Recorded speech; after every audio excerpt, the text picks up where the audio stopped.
നമസ്കാരം. National broadcasting news India today's news round up. School വേനലവധി പരിഷ്കാരം അടിയന്തര പൊതുചർച്ചയ്ക്ക് തുടക്കം കുറിച്ച് വിദ്യാഭ്യാസ മന്ത്രി. പൊതുജനാഭിപ്രായം തേടാൻ തീരുമാനം. വേനലവധി മാറ്റുന്നതിനുള്ള ഗുണങ്ങളും ദോഷങ്ങളും ജനങ്ങൾക്ക് അറിയിക്കാം. കുട്ടികളുടെ പഠനം, ആരോഗ്യം എന്നിവയെ എങ്ങനെ ബാധിക്കുമെന്നും നിർദ്ദേശിക്കാം. നിർദ്ദേശങ്ങൾ കമന്റായി രേഖപ്പെടുത്തണമെന്നും അദ്ദേഹം ഫേസ്ബുക്കിൽ കുറിച്ചു. ചർച്ചകൾക്ക് ശേഷം തീരുമാനമെടുക്കാം. മാറ്റം വേണമെന്നത് വ്യക്തിപരമായ അഭിപ്രായമാണെന്നും അദ്ദേഹം കൂട്ടിച്ചേർത്തു. വിവിധ സംഘടനകളും പ്രതിനിധികളുമായി സർക്കാർ ചർച്ചയ്ക്ക് തയ്യാറാണെന്നും അദ്ദേഹം പറഞ്ഞു. മൺസൂൺ കാലയളവായ ജൂൺ ജൂലൈ മാസങ്ങളിൽ മഴ കനത്തത് കാരണം ക്ലാസുകൾക്ക് അവധി നൽകേണ്ടി വരികയും ചെയ്യുന്ന സാഹചര്യമാണെന്നും മന്ത്രി ചൂണ്ടിക്കാട്ടി. അതിനാലാണ് പൊതുചർച്ചയ്ക്ക് തുടക്കം കുറിച്ചതെന്നും മന്ത്രി പറഞ്ഞു. തമിഴ്നാട് മോഡൽ റീസൈക്കിൾ പദ്ധതിയുമായി കേരളം. മദ്യക്കുപ്പികൾ തിരികെ ഔട്ട്ലെറ്റിൽ നൽകിയാൽ 20 രൂപ നൽകും. ജനുവരി മുതൽ പദ്ധതി പ്രാബല്യത്തിലെന്ന് മന്ത്രി MP രാജേഷ് അറിയിച്ചു. മദ്യം വാങ്ങുമ്പോൾ 20 രൂപ ഡെപ്പോസിറ്റായി ആദ്യം വാങ്ങും. അത് തിരികെ നൽകുന്ന പ്ലാസ്റ്റിക് കുപ്പികൾക്കാണ് 20 രൂപ നൽകുക. വാങ്ങിയ ഔട്ട്ലെറ്റുകളിൽ തിരികെ നൽകിയാൽ മാത്രമാണ് ആദ്യഘട്ടത്തിൽ പണം തിരികെ കിട്ടുക. ഡെപ്പോസിറ്റ് 20 രൂപ ഈടാക്കുന്നത് സെപ്റ്റംബർ മുതൽ. 20 രൂപ ഡെപ്പോസിറ്റായി വാങ്ങുന്നത് എല്ലാ കുപ്പികൾക്കും ബാധകം. QR കോഡ് പരിശോധിച്ച് കുപ്പികൾ തിരിച്ചെടുക്കും. ബെവ്കോ 70 കോടി മദ്യക്കുപ്പിയാണ് ഒരു വർഷം വിറ്റഴിക്കുന്നതാണ് മന്ത്രി പറഞ്ഞത്. പ്രീമിയം കാറ്റഗറി 800 രൂപയ്ക്ക് മുതലുള്ള ബോട്ടിലുകൾ ഗ്ലാസ് ബോട്ടിലാക്കി മാറ്റും. പ്ലാസ്റ്റിക് ബോട്ടിലുകൾ തിരിച്ചെടുക്കാനുള്ള നടപടികളും ഉണ്ടാകും. സപ്ലൈകോ ഓണച്ചന്തകൾ ഓഗസ്റ്റ് 25 മുതൽ ആരംഭിക്കുമെന്ന് ഭക്ഷ്യവകുപ്പ് മന്ത്രി GR അനിൽ. എല്ലാ നിയോജക മണ്ഡലങ്ങളിലും സഞ്ചരിക്കുന്ന ഓണച്ചന്തകളായിരിക്കും ഉണ്ടാകുക. ഓണച്ചന്തയിൽ ന്യായവിലയ്ക്കുള്ള നിത്യോപയോഗ സാധനങ്ങളാവും ലഭിക്കുക എന്ന് മന്ത്രി വ്യക്തമാക്കി. സബ്സിഡി നിരക്കിൽ 15 കിലോ അരി 10 രൂപ നിരക്കിൽ നൽകും.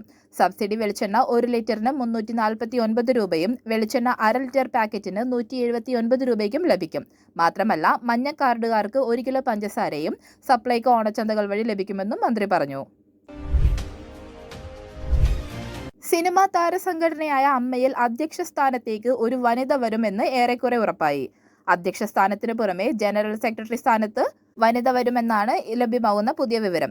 ബാബുരാജ് ജനറൽ സെക്രട്ടറി സ്ഥാനത്തേക്കുള്ള പത്രിക പിൻവലിക്കാൻ തീരുമാനിച്ചതോടെ കുക്കു പരമേശ്വരൻ ജനറൽ സെക്രട്ടറി സ്ഥാനത്തേക്ക് എത്തുമെന്നാണ് കണക്കുകൾ സൂചിപ്പിക്കുന്നത്. അധ്യക്ഷ സ്ഥാനത്തേക്ക് മത്സരിക്കാനെത്തിയ ജഗദീഷ് അവസാനഘട്ടം പിന്മാറുകയായിരുന്നു. എന്നാൽ ദേവൻ മത്സര രംഗത്ത് ഉറച്ചു നിൽക്കാൻ തീരുമാനിച്ചതോടെ അധ്യക്ഷ സ്ഥാനത്തേക്ക് മത്സരം ഉറപ്പായി. അതേസമയം അമ്മ താരസംഘടനയുടെ ജോയിന്റ് സെക്രട്ടറിയായി അൻസിബ ഹസനെ തിരഞ്ഞെടുത്തു. സർക്കാരിന്റെ വയനാട് ഭവന പദ്ധതിക്കെതിരെ രാഹുൽ മാങ്കൂട്ടത്തിൽ MLA. ഒരു വീട് പോലും സർക്കാർ പണിത് നൽകിയില്ല. വീട് നിർമ്മിക്കുന്നത് ഊരാളുങ്കൽ സൊസൈറ്റിയാണെന്നും രാഹുൽ മാങ്കൂട്ടത്തിൽ വ്യക്തമാക്കി. മാതൃകാ ഭവനത്തെ പോസിറ്റീവായി കാണുന്നു. പക്ഷേ 30 ലക്ഷം രൂപയ്ക്കുള്ള വീടാണെന്ന് തോന്നുന്നില്ല. യൂത്ത് കോൺഗ്രസിന്റെ ഭവന നിർമ്മാണം ഉടൻ ആരംഭിക്കും. യൂത്ത് കോൺഗ്രസ് പണിത് നൽകുന്ന വീടിന് 8 ലക്ഷം രൂപ മാത്രമാണ്. ജനപ്രതിനിധി എന്ന നിലയിൽ പാലക്കാട് നൽകുന്ന വീടുകൾക്കും ചിലവ് 8 ലക്ഷം മാത്രമാണെന്നും രാഹുൽ മാങ്കൂട്ടത്തിൽ കുറ്റപ്പെടുത്തി. മുണ്ടക്കൈ ചൂരൽമല പുനരധിവാസവുമായി യൂത്ത് കോൺഗ്രസ് നടത്തിയ ധനസമാഹരണത്തിൽ പാളിച്ച ഉണ്ടായിട്ടില്ലെന്ന് രാഹുൽ മാങ്കൂട്ടത്തിൽ നേരത്തെ പറഞ്ഞിരുന്നു. ഓരോ അസംബ്ലി കമ്മിറ്റികളും എത്ര പണം അടച്ചുവെന്ന് കൃത്യമായി തെളിവടക്കം വെളിപ്പെടുത്തിയിട്ടുണ്ട്. പണം സമാഹരിച്ച് തട്ടിപ്പ് നടത്തിയെന്നതല്ല സംഘടനയ്ക്കുള്ളിലെ ആരോപണമെന്നും അദ്ദേഹം പറഞ്ഞു. തൃശൂരിൽ കേന്ദ്രമന്ത്രി സുരേഷ് ഗോപിയുടെ ഓഫീസിലേക്ക് DYFI മാർച്ച്. കന്യാസ്ത്രീമാരുടെ അറസ്റ്റിൽ പ്രതിഷേധിച്ചാണ് കേന്ദ്രമന്ത്രി സുരേഷ് ഗോപിയുടെ ഓഫീസിലേക്ക് DYFI മാർച്ച് നടത്തിയത്.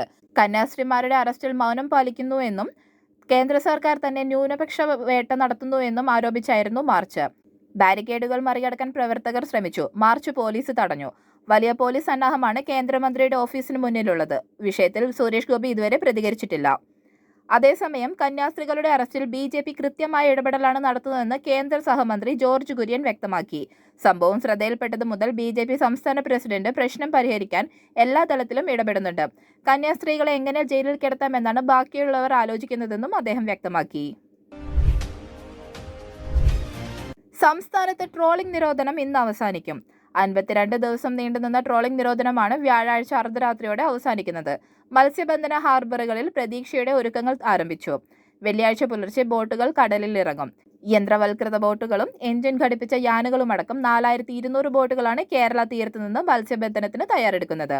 ട്രോളിംഗ് നിരോധനം തുടങ്ങിയപ്പോൾ നാട്ടിൽ പോയ ഇതര സംസ്ഥാന തൊഴിലാളികൾ കൂട്ടത്തോടെ തിരിച്ചെത്തി തുടങ്ങി.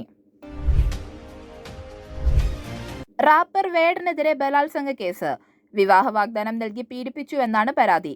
യുവ ഡോക്ടറുടെ പരാതിയിൽ കൊച്ചി തൃക്കാക്കര പോലീസ് കേസെടുത്തു. IPC 376(2)(n) വകുപ്പ് അനുസരിച്ച് ഒരേ സ്ത്രീയെ ഒന്നിലേറെ തവണ ബലാത്സംഗം ചെയ്തെന്ന കേസാണ് വേഡിനെതിരെ എടുത്തിരിക്കുന്നത്. 2021 ഓഗസ്റ്റ് മുതൽ 2023 മാർച്ച് മാസം വരെ വിവിധ സ്ഥലങ്ങളിൽ വെച്ച് വേടൻ പീഡിപ്പിച്ചു എന്നാണ് പരാതി. വിവാഹ വാഗ്ദാനം നൽകിയായിരുന്നു പീഡനമെന്ന് യുവതിയുടെ മൊഴിയിൽ പറയുന്നു. തുടർച്ചയായ പീഡനശേഷം വിവാഹ വാഗ്ദാനത്തിൽ നിന്ന് വേടൻ പിന്മാറി. വേടന്റെ പിന്മാറ്റം തന്നെ ഡിപ്രഷനിലേക്ക് നയിച്ചുവെന്നും ഭയം കൊണ്ടാണ് ഇതുവരെ പരാതി നൽകാതിരുന്നതെന്നും യുവതി വ്യക്തമാക്കി. താൻ കുഴിച്ചിട്ട മൃതദേഹങ്ങളെക്കുറിച്ചുള്ള ശുചീകരണ തൊഴിലാളിയുടെ രാജ്യത്തെ ഞെട്ടിച്ച വെളിപ്പെടുത്തലിനെ സാധൂകരിക്കുന്ന തെളിവുകൾ ധർമ്മസ്ഥലയിൽ നിന്ന് കണ്ടെത്തി. തൊഴിലാളി കാണിച്ചുകൊടുത്ത സ്ഥലത്ത് ഇന്ന് നടത്തിയ തിരച്ചിലിൽ അസ്ഥികൂടത്തിന്റെ അവശിഷ്ടങ്ങൾ കണ്ടെത്തി. സൈറ്റ് 6-ൽ നിന്നാണ് ഇതാദ്യമായി കേസിന് വഴിത്തിരിവാകുന്ന തെളിവുകൾ ലഭിച്ചിരിക്കുന്നത്. ശുചീകരണ തൊഴിലാളിയുടെ വെളിപ്പെടുത്തലുകളുടെ അടിസ്ഥാനത്തിൽ പ്രത്യേക അന്വേഷണ സംഘത്തിന്റെ നേതൃത്വത്തിൽ നടത്തിയ തിരച്ചിലിലാണ് മനുഷ്യ അസ്ഥികൂടം കണ്ടെത്തിയിരിക്കുന്നത്. അസ്ഥികൂടത്തിന്റെ ചില ഭാഗങ്ങളിൽ നഷ്ടപ്പെട്ട നിലയിലാണ്. പ്രായപൂർത്തിയാകാത്ത പെൺകുട്ടികൾ ഉൾപ്പെടെ ബലാത്സംഗം ചെയ്യപ്പെട്ടെന്നും കൊല ചെയ്യപ്പെട്ടെന്നും 1998 മുതൽ 2014 വരെയുള്ള കാലഘട്ടത്തിൽ താൻ അത്തരം നിരവധി മൃതദേഹങ്ങൾ കുഴിച്ചിട്ടെന്നുമായിരുന്നു ശുചീകരണ തൊഴിലാളിയുടെ വെളിപ്പെടുത്തൽ. പാകിസ്ഥാന്റെ എണ്ണപ്പാടങ്ങളുടെ വികസനത്തിനായി നിർണായക കരാർ ഒപ്പിട്ടെന്ന് US പ്രസിഡന്റ് ഡൊണാൾഡ് ട്രംപ്. പാകിസ്ഥാനിലെ എണ്ണപ്പാട വികസനത്തിന് ഒരുമിച്ച് പ്രവർത്തിക്കുമെന്നും ഡൊണാൾഡ് ട്രംപ് സാമൂഹ്യമാധ്യമമായ ട്രൂത്ത് സോഷ്യലിൽ കുറിച്ചു. ഭാവിയിൽ പാകിസ്ഥാൻ ഇന്ത്യക്ക് എണ്ണ വിറ്റേക്കുന്ന കാലമുണ്ടായേക്കുമെന്നും ട്രംപ് പ്രതികരിച്ചു. ഇന്ത്യക്കുമേൽ 25% താരിഫ് ചുമത്തിയതായുള്ള പ്രഖ്യാപനത്തിന് തൊട്ടുപിന്നാലെയാണ് ട്രംപിന്റെ ഈ സുപ്രധാന പ്രഖ്യാപനം എന്നത് ശ്രദ്ധേയമാണ്. 5-ാം ടെസ്റ്റിൽ ഇന്ത്യക്കെതിരെ ടോസ് ജയിച്ച ഇംഗ്ലണ്ട് ബോളിംഗ് തിരഞ്ഞെടുത്തു. തുടർച്ചയായ 5-ാം ടെസ്റ്റ് ക്രിക്കറ്റിലും ടോസ് ഇംഗ്ലണ്ടിനായിരുന്നു. പരിക്കേറ്റ ബെൻ സ്റ്റോക്സിനു പകരം ഇംഗ്ലണ്ടിനെ നയിക്കുക ഒല്ലി പോപ്പാണ്. 4 മാറ്റങ്ങളുമായാണ് ഇന്ത്യയും ഇംഗ്ലണ്ടും ഇന്നിറങ്ങുന്നത്. സായ് സുദർശൻ ടീമിൽ സ്ഥാനം നിലനിർത്തിയപ്പോൾ ഷാർദുൽ താക്കൂറിന് പകരം കരുൺ നായർ പ്ലേയിങ് 11-ൽ തിരിച്ചെത്തി. പേസർ ജസ്പ്രീത് ബുംറയ്ക്ക് വിശ്രമം അനുവദിച്ചപ്പോൾ പകരം ആകാശ് ദീപ് ഇന്ത്യയുടെ പ്ലേയിങ് 11-ലെത്തി. കൂടുതൽ അപ്ഡേറ്റ്സുകൾക്കായി കാത്തിരിക്കുക നാഷണൽ ബ്രോഡ്കാസ്റ്റിംഗ് ന്യൂസ് ഇന്ത്യ.